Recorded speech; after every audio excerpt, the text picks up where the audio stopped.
Welcome class 10। तो बेटा आज रिवीजन क्लास में मैं आप लोगों को कराने वाला हूँ बेटा थेल्स थ्योरम। ठीक है, चैप्टर नंबर 6 से बेटा ये हमारी सबसे इंपॉर्टेंट थ्योरम है बेटा। ठीक है, ध्यान रखिएगा किस चैप्टर से है बेटा, चैप्टर नंबर 6 त्रिभुज से। ठीक है, तो त्रिभुज से हम क्या करने वाले हैं बेटा, थेल्स थ्योरम को आज प्रूफ करेंगे। ठीक है, और ये आपके एग्जाम पॉइंट ऑफ व्यू से बेटा बहुत ही ज्यादा इंपॉर्टेंट है, तो प्लीज इसे ध्यान से देखिएगा बेटा। क्लियर? थेल्स प्रमेय, थेल्स प्रमेय बेटा इसको क्या बोला जाता है, आधारभूत अनुपातिकता प्रमेय भी बोला जाता है। अनुपातिकता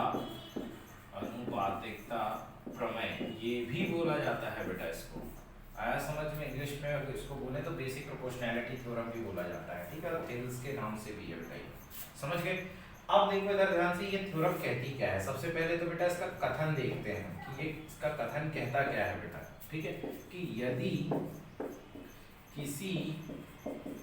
यदि किसी त्रिभुज की समांतर एक अन्य तीसरी भुजा खींची जाए तो वह उस त्रिभुज की अन्य दो भुजाओं को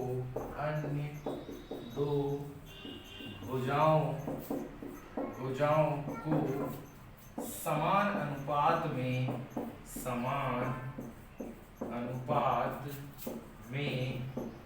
क्या करती है, विभक्त करती है। क्या करती है? विभक्त करती है। समझ गए? ये इसका कथन है बेटा, ध्यान रखिएगा। ठीक है, आपको ये कथन भी जरूर लिखना पड़ता है, और ये बेटा ऐसा कथन किया जाता है, बोलता है प्रूफ करके दिखाओ। ठीक है, जैसे मान लीजिए आपके पास में ये त्रिभुज है बेटा, देखो ध्यान से, यहाँ बना लेते हैं त्रिभुज।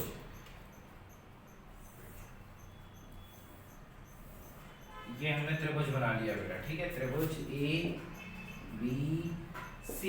ठीक है, अब यहाँ पे मैं अगर कोई तीसरी रेखा देखूं समांतर, अगर मैं खींच दूं बेटा, ठीक है, तो ये DE ये नाम रख देता हूँ। तो ये बेटा इन दो भुजाओं को, ये वाली भुजा और ये वाली भुजा, ये देखो ये वाली भुजा और ये वाली भुजा को समान अनुपात में विभक्त करती है। कैसे? तो इधर देखो AD बटा DB बराबर AE बटा EC। ठीक है, ये है बेटा थेल्स थ्योरम का कथन। आया समझ में? ये देखो AD बटा DB बराबर AE बटा EC। ठीक है, अब इसका क्या करेंगे बेटा, हम प्रूफ करेंगे। ठीक है, मतलब इसको सिद्ध करेंगे। ठीक है, क्लियर? तो सिद्ध कैसे करेंगे, देखो इधर ध्यान से। हमारे पास में त्रिभुज क्या दिया है बेटा, ADE। देखो दो त्रिभुज आपको दिखाई दे रहे हैं, तो ABC और एक ADE। अब क्या करो कि यहाँ पे बेटा एक परपेंडिकुलर ड्रॉ करो, ऐसे मतलब लंबवत रेखा खींचो। ये आपको करना ही पड़ता है बेटा, ध्यान रखिएगा, ये आपको करना ही पड़ेगा। ठीक है, मतलब इसमें कंस्ट्रक्शन करना पड़ेगा, आपको रचना करना पड़ेगा। ठीक है, तो आपने सबसे पहले क्या किया बेटा, रचना किया। क्या किया? रचना। ठीक है, तो हमने क्या किया, इसको नाम दे दो M और इसको नाम दे दो आप N। ये देखो, ये जो आपने रचना की ना, ये इसको नाम दे दो N। ठीक है, तो रचना में हमने क्या किया बेटा कि EM लंब AD खींचा। ठीक है, फिर उसके बाद में हमने क्या किया, DN ये लंब का साइन है, किस पे खींचा, AE पर खींचा, AE खींचा। ठीक है, ये हमने खींचा। फिर उसके बाद में B को E से मिलाया, B को E से व C को D से मिलाया, C को D से मिलाया। ये काम हमने किया। ठीक है, चलो अब क्या करेंगे, अब देखिएगा, अब असली कहानी शुरू होती है बेटा, अब प्रूफ इसका शुरू होता है। ठीक है, तो त्रिभुज ADE का क्षेत्रफल, अगर मैं इसका क्षेत्रफल निकालूं बेटा ADE का, ये देखो ध्यान से ADE का, ठीक है। तो अब इधर देखो तो क्या होता है, आधार गुणा ऊंचाई होता है। क्या होता है, 1/2 आधार गुणा ऊंचाई, यही होता है त्रिभुज का क्षेत्रफल। तो बेटा कैसे निकलेगा, 1/2 आधार क्या है बेटा, जिस पे लंब खींचा जाए, है ना, जिस भुजा पर लंब खींचा जाता है उसी को आधार बोलते थे। ये आ गया आपका AD, ठीक है, और ऊंचाई EM, आधार AD और ऊंचाई आपकी EM। जो आपने लंब खींचा है ना बेटा, वही आपका क्या है, लंबाई है। समझ गए। चलिए फिर इसी प्रकार बेटा आप क्या कर दोगे कि त्रिभुज ले लीजिए आप BDE ले लो, ठीक है। त्रिभुज BDE का क्षेत्रफल याद रखना है बेटा आपको। कैसे कि ये जो त्रिभुज आप लेंगे ना, जो लंब आपने लिया वही लंब उस त्रिभुज में भी आना चाहिए, ठीक है। ये देखो तो इसमें आ जाएगा ये लंब, क्योंकि ये देखो ये है अब त्रिभुज, ये रहा त्रिभुज, और इस पे जो लंब खींचा है आपने वो ये रहा।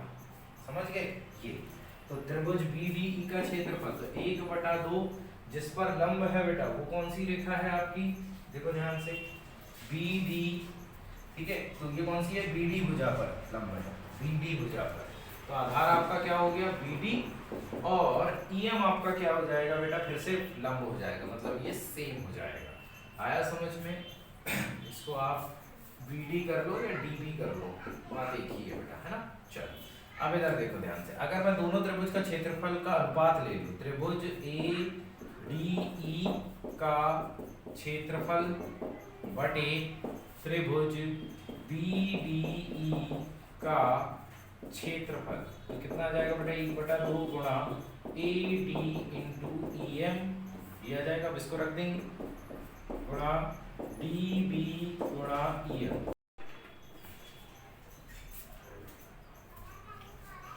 चलिए बेटा इसी प्रकार हम किसका देख लेंगे, अब देखिए, अब AD का फिर से क्षेत्रफल लेंगे, लेकिन इस बार बेटा हम क्या ले लेंगे, देखो पहले हमने EM लिया था, इस बार हम DN को लेंगे, ठीक है, DN लंब लेंगे।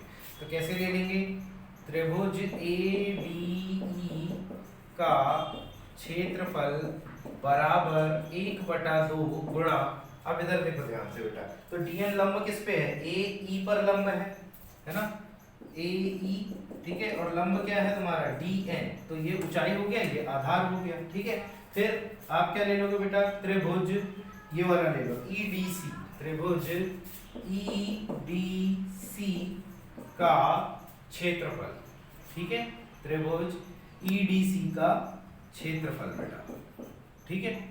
चलो देखो इधर ध्यान से, तो EDC का क्षेत्रफल, तो यहाँ पे बेटा कैसे निकाल लोगे EDC का क्षेत्रफल, EDC, तो बेटा ये लंब आपको दिखाई दे रहा है, ये देखो EDC, तो बेटा ये आपको लंब, ये देखो DN लंब दिखाई दे रहा है, ठीक है, और किस पे लंब है, AC पर लंब है, तो जिस पर लंब है वो आधार, 1/2 गुणा EC, ठीक है, गुणा DN, ठीक है। अब दोनों को बेटा भाग दे दो, ये अपन भाग दे देते हैं, ठीक है, चालू है कि नहीं देख लेते हैं एक बार, ऑन है, ठीक है।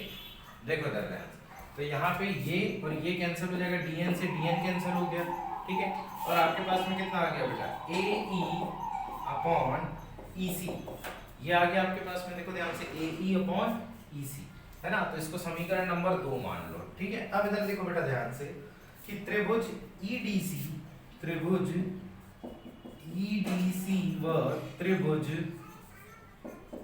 BDE दो समांतर रेखाओं के बीच, समांतर रेखाओं के बीच बने हैं, अर्थात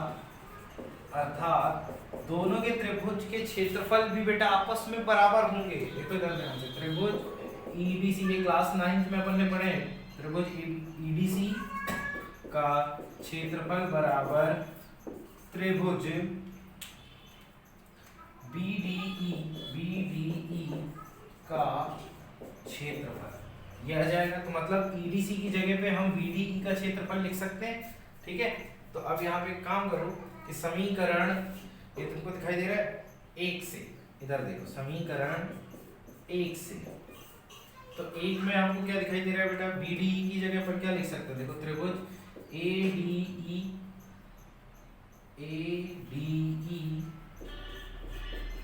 का क्षेत्रफल बटे त्रिभुज BDE। तो BDE की जगह पे क्या लिख सकते हैं, EDC। तो त्रिभुज EDC का क्षेत्रफल बराबर में क्या आ रहा था बेटा, AD बटा DB। AD बटा DB ये आ रहा था, ठीक है।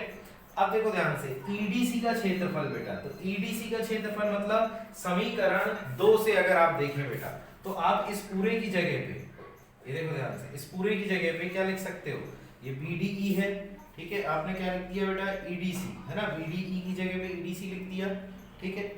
ये आ गया आपके पास में EDC, तो ये रहा। तो EDC कितना आ रहा है बेटा, AE बटा EC आ रहा है, तो अपन लिख सकते हैं AE बटा EC लिख सकते हैं, ये देखो ये लिख दिया अपन ने, और AD बटा DB, तो ये सिद्ध हुआ बेटा। इसी तरीके से हमको यही करना है। अब ये मत बोलना सर यहाँ तो AD बटा DB लिखा है, यहाँ AE बटा EC लिखा है, अरे बेटा इसको चेंज कर लो, इसको यहाँ लिख लो, इसको यहाँ लिख लो, सिंपल सी बात है, ठीक है। तो ये एग्जाम पॉइंट ऑफ व्यू से बेटा बहुत ही ज्यादा इंपॉर्टेंट है, नोट कर लीजिए इसको, खुद से एक बार ट्राई करने की कोशिश करिएगा, ठीक है।